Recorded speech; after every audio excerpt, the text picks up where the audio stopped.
అందరికీ నమస్కారం. విఎన్ఆర్ క్రియేషన్స్లో మీరు చూస్తున్నటువంటిది ఈరోజు గౌహతి క్షేత్రంలోని కమాఖ్య క్షేత్రంలో ఇంకో అద్భుతమైన దేవాలయం శ్రీ భీమాశంకర స్వామి. ఇది కూడా జ్యోతిర్లింగంగా ఇక్కడి వారు కొలుస్తారు.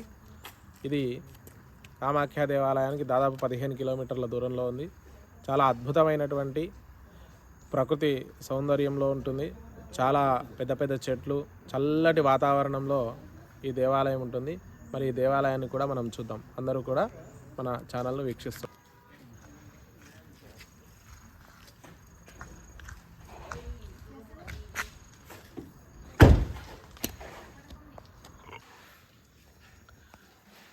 ఇది ఆఫీసు. అలాగే ముందుగా ప్రథమ పూజిత వినాయక అంటారు కదా, ఆ విఘ్నేశ్వరుడి యొక్క దేవాలయాన్ని మనం చూద్దాం. చాలా అద్భుతంగా ఉంటుంది ఇదంతా కూడా. ఇక్కడి నుంచి మొట్టమొదట విఘ్నేశ్వరుని దేవాలయం దర్శనం చేసుకున్నాక మరి వెనకాల వైపు ఇక్కడ సాయంత్రం 5 అయితే దేవాలయం బంద్ అవుతుంది. ఆ లోపల దర్శనం చేసుకోవాలి. చూస్తున్నారు కదా, చుట్టూ చెట్లు. ఇక్కడ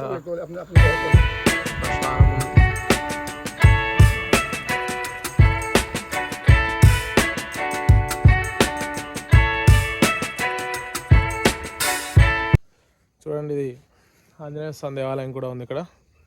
అయితే దేవాలయం బంద్ ఉంది, ఇప్పుడు వెళ్ళడానికి లేదు. ఇదంతా కూడా వాతావరణం చాలా ప్రశాంతంగా ఉంది.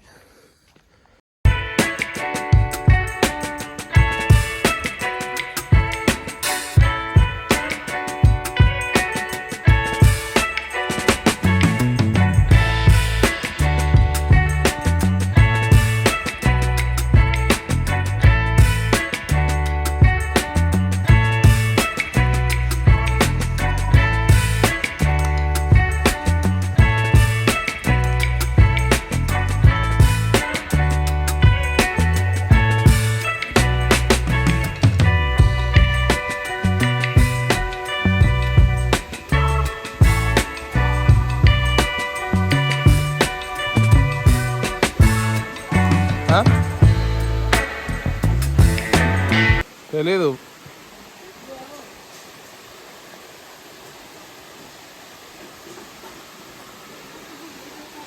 హాయ్ అందరికీ. మరి చూస్తున్నారు కదా ఎంత బ్యూటిఫుల్ ప్లేసో. ఇది నీళ్ళు కూడా క్రిస్టల్ క్లియర్గా ఉన్నాయి. మీకు లోపల నీళ్ళు దగ్గర పెట్టి చూపిస్తాను. ఇదంతా కూడా శ్రీ భీమాశంకర స్వామి దేవాలయం.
ఇప్పుడు చూస్తున్నది గౌహతి కామాఖ్య క్షేత్రంలో భీమాశంకర జ్యోతిర్లింగంగా ఇక్కడి వారు పిలుస్తారు.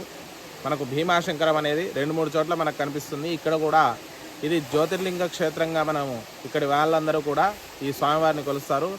చాలా అద్భుతంగా మనకు మహారాష్ట్రలో ఢాకినీ భీమశంకర్ ఎలా ఉంటుందో అలాగే దట్టమైన అడవి మధ్యలో ఉంటుంది. మరి ఎవరైనా కామాఖ్య దేవాలయంకి వచ్చినారు ఇక్కడికి రండి. అద్భుతమైన జలపాతంలోంచి పక్కన ప్రవహిస్తుంటే పక్కన శివలింగం ఉంటుంది. అక్కడ ప్రత్యేకంగా పర్యాటకులు అనేటివి చాలామంది వస్తుంటారు. ఇక్కడ స్వామివారిని దర్శించుకుంటుంటారు. కాకపోతే ఇక్కడ 4 గంటల వరకే మనకు దర్శనం ఉంటుంది.